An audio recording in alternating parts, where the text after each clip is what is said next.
Happy New Year to all football fans across India. The Hero Indian Super League season 2021-22 is in full swing and nearing the halfway stage, which means it's a great time to get excited about all the football that lies ahead in January and the footballers who could make the headlines. So without further ado, let me welcome Maurya, Mondal, Darren, Caldeira, Paul, Masefield. Our men in black are back. Mace, you got 30 seconds to say whatever you want to the fans on this joyous occasion of the New Year. I just hope that everybody is safe. I hope that everybody's well. Lots of love from everybody here to everybody there. Keep supporting your teams. Get behind Indian football. It needs it. It's absolutely massive. It's growing, and it's growing very, very quickly. Just stay happy and blessed. And yeah, Indian football is on the rise. So you want everyone tuning in, watching the games, supporting their teams. A lot of youngsters coming through, which is great to watch. So, you know, all the young kids watching their television right now and supporting their teams. You can see the youngsters doing well, and hopefully one day you can be there too. Well, as you can see, we've got a big year ahead of us in Indian football. We've also got a big show lined up for you. So let's find out what we have on the show for you. It's a homecoming for Nereus Valskis as he returns to Chennai. The January transfer window is now open. Where do the clubs need reinforcements? Our experts try and answer. What are the big hopes from Indian football in 2022? Right, so the big talking point is the January transfer window. But before we get our experts' thoughts on that, let's quickly get you all the New Year wishes from the Hero ISL teams. I wish you a happy New Year to all the champions players. Wish a great 2022. 22 caralho. Body बना के क्या कर?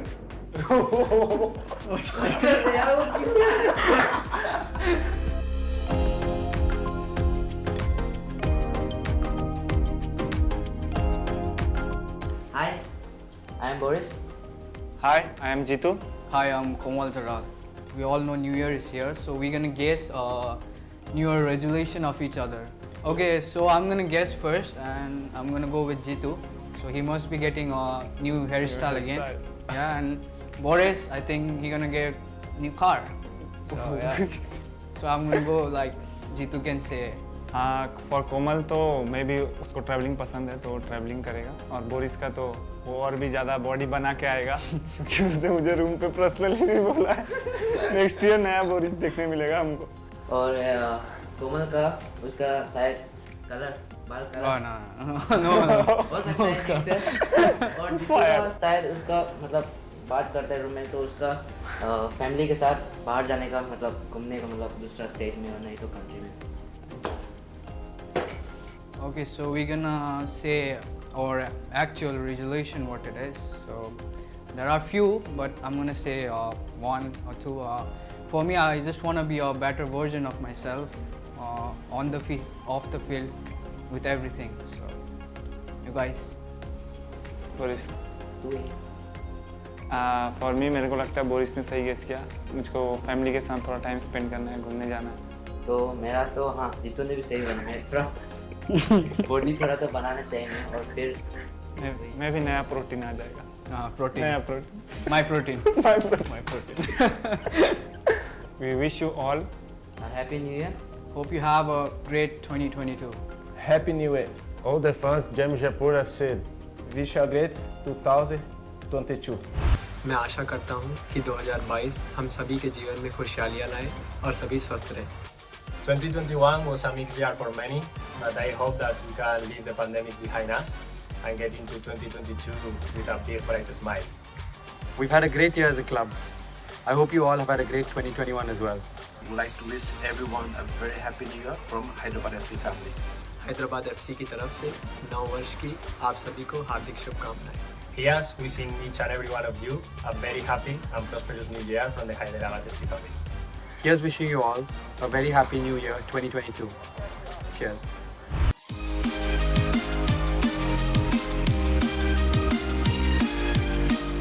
Looking forward to get better than the previous year and maybe more better achievements. 1% भी अगर मैं improve कर सकता हूँ अपने आप को तो मेरे लिए वो बहुत बेटर रहेगा क्योंकि एवरी डे इट्स लाइक मेरे लिए एक नया साल है। And we want your support for New Year. We will like to give you all a gift from our side, a good performance and lots of points on the table. My wishes for New Year in the first place is healthy. We have good results in New Year? I think we just have to work hard. We have to work hard, new energy, and show the fans that they can be proud of us. All right, let's begin with the homecoming of Valskis, the man from Lithuania who won the Golden Boot in his debut season with Chennai, scoring 15 goals and assisting 6, has now come back home as what was announced. Now, obviously, this is pretty big because he beat the likes of Koro, Ogbeche and Krishna in the race to the Golden Boot that year when he was playing for Chennai. Mace, how significant is it for him and for Chennai in particular? It's a big move, but I've seriously got a couple of little doubts over it of whether it will work. We know that he's going to score goals. We know that that's not an issue and he can bang them in for fun. But you look at his form last year and the so-called, it looked like a falling out with Owen Coyle when he was removed from the team and when he was left on the bench. And this season, I don't think that he's been all guns blazing. He hasn't hit the back of the net as regular. So for me, it's the right move for him because he can get back to scoring goals. But will he fit into that system that Bandovic uses? Because it'll mean he'll have to do what Owen Coyle wanted him to do, which is work incredibly hard, chase back, put those challenges in, and then get forwards and get on the end of things anyway. So it's an interesting and an intriguing move. It'll be really, really interesting to see how that one does work out this season. Darren, it's something that Chennai desperately needed, a proven goal scorer, somebody who the fans love. But it's a good move for the club that way because Chennai, we've all said they look like a solid side, but they need somebody who gets them 10 goals. Yeah, we spoke about this earlier about Chennai. They're doing everything right. They're creating chances, getting in the opposition box. It's just that they're not finishing. And then you got someone like Valskis. He's a top striker, quality striker. Has been a bit hot and cold this season, but if he gets enough opportunities, enough chances in front of goal, he's going to start banging in the goals. And Chennai do have Lukash up front, but he hasn't been scoring the goals. They've tried Rahim Ali, they've tried Murzaev, Changte as well. So they're just missing a goal-scoring a striker. And I think Valskis coming in, I think is going to be a great fit to the team because they've been missing someone like him. Darren, another signing or so, which is Anwar Ali to FC Goa. We obviously know Anwar's had a tough few years, but finally he will be back. Goa have announced his signing. That's a big one for Indian football because all Indian fans want him to do well. Yeah, that's a massive signing. Everyone's looking forward to watching Anwar Ali. He was brilliant in the Under-17 World Cup, and then he made that move to Mumbai City FC. Unfortunately, it didn't work out for him, but now he's back. That's the important bit. Has been playing regular football for the last couple of years. I would say a little more than a year. But my only question is, we know that he's got the qualities, yes.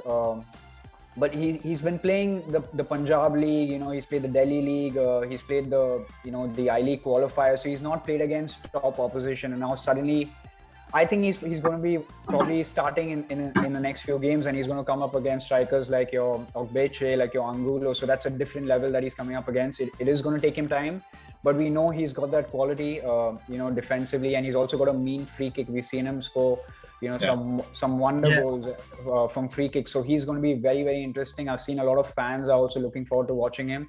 So hopefully for Anwar Ali, he just stays fit and has a great career ahead. And Mace, moving on to SC East Bengal, they have a new head coach in Mario Rivera. He has his task cut out, right? What is the first priority, do you think, for him? Clean sheet. That would help. Keep things tight.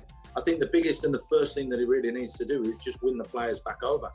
I thought the dressing room was lost. The players were all over the place. And I think Renedy coming in was the right remedy, as it were. Because you like that one? No, because I think what's happened is that they've slightly tweaked and changed training regimes. That was a big thing as well there. And it makes all the players feel happy, And once you get the players happy and you get the players on board, then they'll give you an extra 10%. And I think that's what you'll see with him coming in as well. He'll be out there on the training pitch with them. I don't think the players will mind being out there all day now because of what they were having before. So for me, I think it's a good move. I think he's someone who's already been at the club, was assistant to Alejandro Menendez, if I'm not wrong, and took over later as head coach. I think they finished second in the I-League under him. So he already knows, he has the experience of managing an SC East Bengal, especially managing when it's back home in Kolkata at Salt Lake Stadium. So he understands the pressure of managing a side as big as SC East Bengal. And I to be honest, I don't think SC East Bengal could have. They were kind of going downhill. So nothing. It couldn't get worse for them. So I think they made the right move in getting him in. And Anant, now moving on, the January transfer window being open, teams can reinforce. If you were to pick which team do you think needs to reinforce well? Like if we look at Mumbai, I don't think they need any reinforcement, right? But Anant, you're on the spot. Come on, go. I'd say Northeast. If they can find a replacement for Gallego, they played some good football Northeast. So Gallego is obviously the big one for them. Defensively, they've got Flotman and Mashour and Santana's possibly playing out of position. So I just feel like they concede a lot of silly goals sometimes. Mashour, as Pratt said on commentary, is not even supposed to be playing centre-back, but he's been made to do that job because of a lack of options. So if they can find a replacement for Gallego, and if they can get a good centre-back, a proper centre-back, and allow Santana to play in the middle with Akasa Kamara. I've made a list from top to bottom as the league stands at the moment, and I'll keep it brief and keep it quick. Before I go anywhere, I'm going to say everyone wants a goalkeeper because we've been seeing goalkeeping errors all over the place this year. They know, the keepers know themselves, but when it's done in such a public way and it's been broadcasted the way it is, we have to be honest. And, you know, I think they need to eradicate those. Let's just get that one out of the way. Like Mumbai at the top, Asian player. We haven't seen Brad Inman. When Matata 4 was out, they looked like they struggled. So that's an issue. So you're saying they need a defender, probably. And ideally an Asian defender. Class defensive midfield player, an Asian player, and Eric Partalu that could sit in there job for them. But Hyderabad, okay, no problem. ATK Mohbaghan, okay, they need to sort out their shape, in my opinion. That's the big thing to them. Jamshedpur striker because Vauskas has gone. Kerala Blasters, okay, no problem at the moment. Chennai, striker and an attacking midfield player, someone who's creative like Criviaro. Odisha, Bengaluru, midfield, forwards, defenders as well, the same. They need the strength there. They're not strong enough for me down the spine of the team. They are getting better, but it's not good enough. Goa need a finisher. Northeast, Anant Tyagi already, someone who's creative. They need that creative player in there. And SC East Bengal, they need some strength in midfield because that's where they're really, really weak. And a striker as well. So that was my little wish list that I'd wrote down just for each team, in my opinion, of what they need to do just to slightly improve. Darren? Yeah, I mean, Mace kind of mentioned everyone there. I had Northeast in mind as well. I had, Subrata Paul saying hi to all the teams as well. I'm going to say Odisha because I spoke about Odisha at the start of the season and spoke about how good, they've been doing. The foreigners are doing well. But I've realized now, I think Mace mentioned this a few times, that they're top heavy. I think they really, really need a good defensive midfielder. They need to get someone in. Whether it's an Indian player available, I don't think so, but then they should probably be getting a foreign player in. Also, we've seen some great goals, right, in the last week or so. Greg Stewart, obviously, and it's gone viral. Across the world, people are looking at even the Liston goal. If I was to ask you, you have to pick a goal. Anant, which one of the two? I know Darren will pick the tap-in by Sahal, although I'm extremely delighted. I'm extremely delighted for Sahal. If there's one player you want to see do well in Indian football, that's got to be Sahal. Possibly Roland Borges as well, if he gets a transfer, if he gets more opportunities with Mumbai. Tough to look beyond Liston Colasso, man. I know people will talk about Greg Stewart, but just the confidence of Liston Colasso to be able to do that, and I don't think any keeper would have saved that. That was just too good a hit. What a hit, Liston. Mace of the two. It's Greg Stewart by a country mile. That technique from a dead ball. When the ball's moving, it's easier to strike a ball. And that's why Liston's goal, I mean, it was a great goal. Don't take anything away from it. A good hit. But I'm telling you now, to do what Stewart did from that distance, put it on a postage stamp right in the top corner with that power, it was Miku-esque when he scored against the old ATK a few years ago, which I rated as probably the best free kick I'd ever seen in the Hero Indian Super League. That's been super, super eclipsed by that stunning piece of skill. He started it 4 or 5 yards outside the goalpost. I was right behind it. It was an absolute stunner. Yeah, I mean, both brilliant goals, amazing. You got Liston Colasso with that strike, but I have to go for Greg Stewart because we watched it live. We watched it from an angle. And I remember Anand got off his seat and almost fell over the studio. I had to hold on to him because it was that good a goal. The bend on it, the bend on it wasn't normal. We've seen a few of these videos that go viral of, a few adverts where they show the ball just swinging all over and getting into the net. It was one of those, and I could not believe it. Every time you watch the replay as well, it just it gets crazier every time I watch it. So it has to be Greg Stewart for me. You know, you say let's just divide it in two categories: best international goal and best Indian goal, and then we do justice to both gentlemen. How about it? They're talking about, and this is in the viral chats with that Greg Stewart goal, that it could be, and I read this somewhere in one of the European press, that it could be up for the Puskas Award, as in that. I remember a lad from Malaysia won it a few years ago where he bent a ball. But I'm telling you, this is up there, and when you're getting mentioned, and the league is getting mentioned with awards like that, then you know that it's something very, very special. You're forgetting Sahal's goal against ATK Mohun. Yes. Chest. Boom. Not the one where he hit the goalkeeper and it came back to him and bobbled in. No, he played a wall pass with the keeper. He's that good. Get in, Sahal. No consensus on the fact which is the best goal. Greg Stewart on listed, but we've come to a consensus that Darren loves Sahal, which is fine. That is true. What about you, Mojo? Which one do you think was best?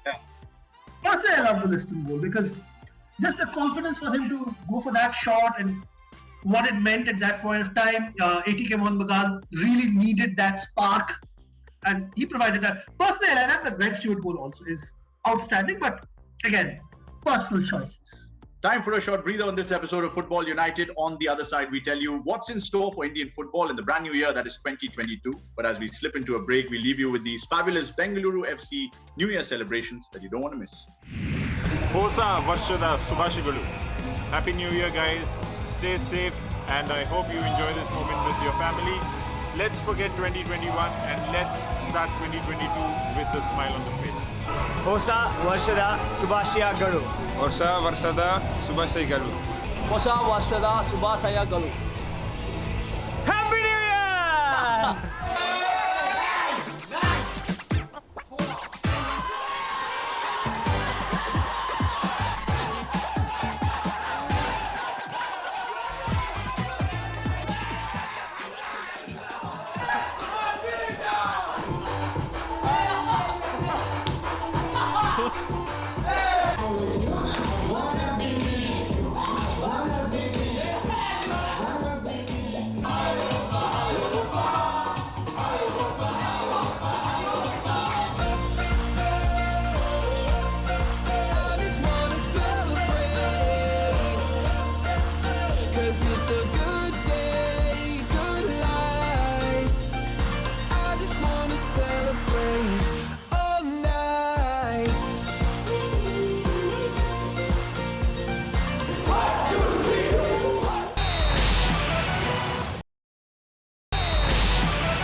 Welcome back, and thanks for staying with us on this episode of Football United, where I have the pleasure of the company of Maurya, Mondal, Paul Masefield, and Darren Caldeira. Before the break, we talked about the January transfer window in a great level of detail. We now switch our attention to women's football, where the Asian Cup is coming back to the Indian shores for only the second time in history, and that starts in January. And then there's an Under-17 Women's World Cup that is slotted in for October, something that would have happened in 2020. But sadly, due to the pandemic, it's now been pushed to October 2022. So plenty of excitement in what should be a big year for women's football, Maurya. Yes, absolutely. It's a huge year. Sadly, probably we won't have fans at the stadium because of the prevailing situation. But it's still great that it's coming. It'll create a lot of excitement. It'll create buzz. And it'll probably, if it manages to inspire a lot of young girls to take up football, I think that's the big thing that the tournament can achieve. And truth be told, India do have a chance. It's a difficult group, but it's not the toughest group in the world. We probably stand a chance. Darren? Yeah, we've got Iran, Chinese, Taipei, and Republic of China, if I'm not wrong. Yeah, and we've beaten Iran recently. I think it was 2019, if I'm not wrong, and then Chinese Taipei in 2021. So we've got the quality. Yes, we've got the quality, and the national team have been going on a lot of exposure trips. That's the good thing. I think that's something the AFF has made sure that they're getting a lot of exposure trips. They're playing a lot of games, which is important. Mace, talking about the senior national men's team, it's a big year for them because the AFC qualifiers happen. Obviously, this year the formats changed because of the pandemic. It's win or nothing, so to say, because it's just 2-3 games. It's a big pressure also on the Igos team match because we were there in 2019. The expectations are also high this time. They are, but I think if you look at the opposition, like you mentioned, Belarus, that they're playing in Bahrain, towards the end of March, they're higher ranked than India. They're not playing teams that are 30, 40 places to increase their world rankings. That's not going to do you any good. So they're trying to test themselves. I think the core of the team will be made up of that under-23 AFC team that we saw that went so close to getting themselves into qualification for the AFC Cup. And I don't think that India will be a million miles away. You look at their group, there are a couple of good teams in there as well. But on any given day, if it gets the right team out on the right day against the right opponents, there's no reason why India can't again succeed. I think Stimac, his process, what he's trying to do is to try and bring on and develop these younger players and give them that game time. And they can only be proved when they get together. So, it comes pretty much quickly after the Indian Super League finishes, where there'll be a get-together, a couple of international friendlies, and then the fixtures will come along. Pressure's there because everybody wants India in there. And I'm not just on about everybody in this country. Everybody in Asia wants India in. They really do, because of the reach that it gives them, because of what it gives to the sponsors as well in events and tournaments. The same as they want China in there as well. These are the big nations that they want to be participating in this. So we've just got to all keep our fingers crossed and, let's just hope that they can do it. And big year, right, for the senior team, because you have to qualify for the AFC Asian Cup, because that's the bare minimum that we want at times. It's very simple, Maurya. We've never qualified for back-to-back Asian Cups. It took us almost, 30 years to get into the 2011 Asian Cup, where obviously we got battered, but we were richer for the experience of it. And then in 2015, we couldn't make it. Then we made it in 2019, and Bahrain incidentally, pushed us out of the tournament with that, last gas penalty and all of that. So the minimum, like you said, has to be to qualify for back-to-back Asian Cups. In amongst this whole World Cup dreams concept, the biggest thing is, where are we in Asia?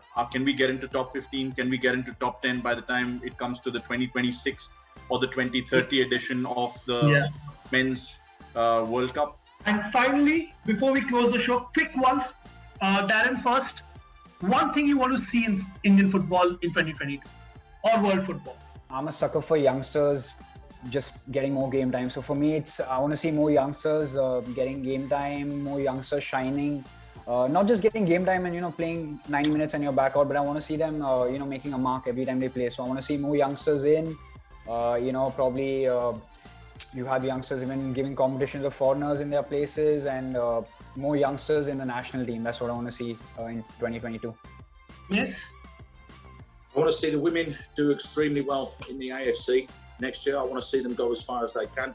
Like Darren mentioned, it's a tough group, and with China in there, they are the powerhouses, but I think they can get out the group. And if they can get out the group, there's no reason why they can't go a long way in this tournament. And I also want to see the men's senior team qualify. Like Anant said, to go back to back. It would be amazing to go out there and cover that event if they can do it and go back to back. One last thing, looking forward to seeing how the referees are developed in the next 12 months, because a lot of has been done through the IIFF and through Reliance and everything there to be able to pull this all together in the PGOML back in the UK. So I'm looking forward to seeing the standard of refereeing increase as well over the next 12 months. And the final word is with you. Oh, no pressure then. I'm with Mace. More consistent refereeing in the Hero ISL. I'd like to see better goalkeeping in the Hero ISL. But as far as the women are concerned, 5 teams qualify for that Women's World Cup in 2023 to be held in Australia and New Zealand. If we can somehow get in there, I think that will be a phenomenal achievement. You talk about achieving something at a world stage. The women are the closest to it, perhaps, apart from obviously the men looking to qualify for another Asian Cup. So that's all we have for you in this first edition of Football United in 2022. Don't forget to use the hashtag Football United and tell us what you think about some of the topics we discussed and why. But until the next episode, from Paul, Darren, and the great Maurya Mondal, it's goodbye.